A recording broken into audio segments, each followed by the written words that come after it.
8 ستمبر کے جلسے میں اب 4-5 ایام ہی باقی ہے. قسم قسم کی بولیاں سن رہے ہیں اور آج ایک وفاقی وزیر نے بیان دیا ہے کہ 8 ستمبر کو جلسہ جو ہے وہ نہیں ہوگا. پیارے پاکستانیوں، 23 مارچ سے لے کر 22 اگست تک جلسے کا التوا جو ہے اس نے اس بیانیے کو جنم دیا، ان شکوک کو جنم دیا کہ شاید جلسہ جو ہے وہ پاکستان تحریک انصاف جو ہے اس کے بس میں نہیں، روک نہیں ہے. پیارے پاکستانیوں،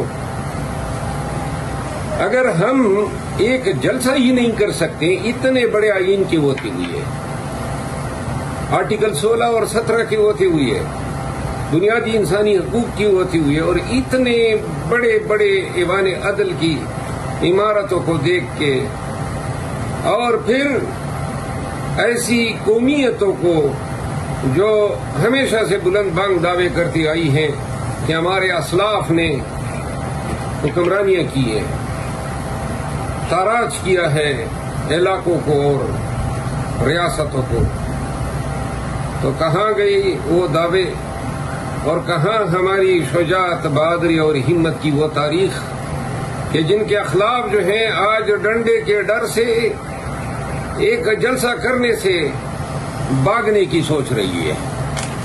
پاکستانیوں، ایک جلسے کے انعقاد کے لیے اتنی باتیں کرنے کی ضرورت اس لیے پیش آئی کہ مذاق بنا لیا ہے ہمارے حقوق کا، اور یہ حکومتی ادارے، یہ ریاست اب اپنے ڈر اور خوف کے اس افرید کے ساتھ پاکستانیوں کو زنخے بنانے کی کوشش کر رہی ہے. یعنی کہ ان سے ڈرو تو چھپ جاؤ، نام ہی نہ لو اپنے حقوق کا، اپنے لیڈر کا، اپنے نظریے کا، اپنی سیاست کا. اسی پستی میں گرتے رہو، معیشت زبوحال، بدامنی کا دردورہ، چوری شدہ مینڈیٹ کے ساتھ چور براجمان، اور اگر اس پہ احتجاج کے لیے لب کھولنے ہیں تو پھر آگے سے ان کے ڈنڈے، ان کی وردیاں، ان کا زور، ان کا جبر. پاکستانیوں، یہ مستقبل جو ہے اس کی پیشن گوئی کا بہترین طریقہ یہی ہے کہ ہم خود ہی سے تخلیق کریں، خود اپنے مستقبل کو بنائیں. ہمارا ماضی ہماری زبوحالی، ہماری بدقسمتی کی داستان بتاتا ہے، اور آج اگر ہمارے پاس ہے تو ایک خان کی شکل میں امید ہے، اور یہ امید ہمیں بیدار کرتا ہے. یہ امید ہمارے لیے خوشحالی کے دروازے کی نقیب ہے. یہ امید ہمارے رگوں میں خون کی رفتار کو تیز کرتا ہے.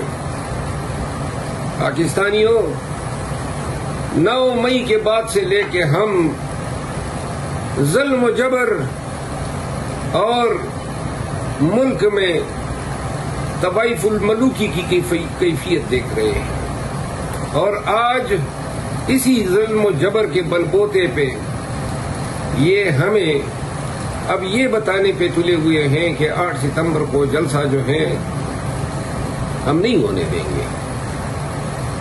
یاد رکھو کہ اگر ہماری اوقات 8 ستمبر کے جلسے کی نہیں ہے، پاکستانیوں اگر مل کے پوری قوم ایک جلسے کی حیثیت ہی نہیں رکھتی ہے تو شرم سے ڈوب مرنا چاہیے.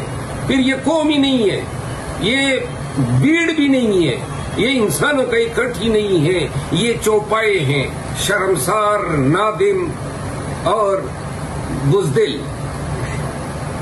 تو لہذا جس خدا نے ہمیں تخلیق کیا اور جن کے ہاتھوں میں ہماری جان ہے، 100 سال جینے سے بہتر ہے کہ ایک دن جیا جائے تاکہ تاریخ یاد تو کرے.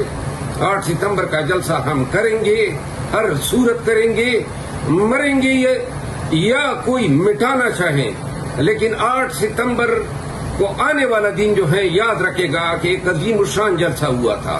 اب ذمہ داری آپ کی ہے پاکستانیوں، ڈر کو گلے لگاتے ہو یا نکلتے ہو اپنے لیے، اپنے بچوں کی آزادی کے لیے، اپنے خان کی آزادی کے لیے، اپنے حقوق کی آزادی کے لیے، آزاد عدلیہ کے لیے؟ اپنے گھر میں 8 ستمبر کو مت بیٹھو، نکلو اور ایسے نکلو، اپنی بیوی بچوں سب کو ساتھ میں بٹھا کے نکلو، آؤ اسلام آباد کی طرف۔ ہماری نگاہیں، قوم کی نگاہیں، پاکستان کی نظریں جو ہیں ان پاکستانیوں کی طرف ہیں جو 8 ستمبر کو آئیں گے اور جتائیں گے کہ وہ شاعر نے کیا کہا ہے کہ سرفروشی کی تمنا اب ہمارے دل میں ہے، دیکھنا ہے زور کتنا بازوئے قاتل میں ہے۔ 8 ستمبر ہماری عزم کا دن ہے، ہماری ہمت کا دن ہے، ہماری قومی شناخت کا دن ہے، اور اس روز ہم یہ تاریخ رقم کریں گے اور بتا کے کہنا چاہتے ہیں کہ جو کہہ رہے ہیں کہ نہیں ہونے دیں گے، آؤ اور دیکھ لو ہمارے حوصلے کو اور ہماری ہمت کو۔ انشاءاللہ خس و خاشاک میں ڈبو دیں گے آپ کے ظلم کو بھی، آپ کے جبر کو بھی، آپ کے ڈنڈے کو بھی۔ جلسہ 8 ستمبر کا ہو کے رہے گا۔ پاکستان زندہ باد، عمران خان پائندہ۔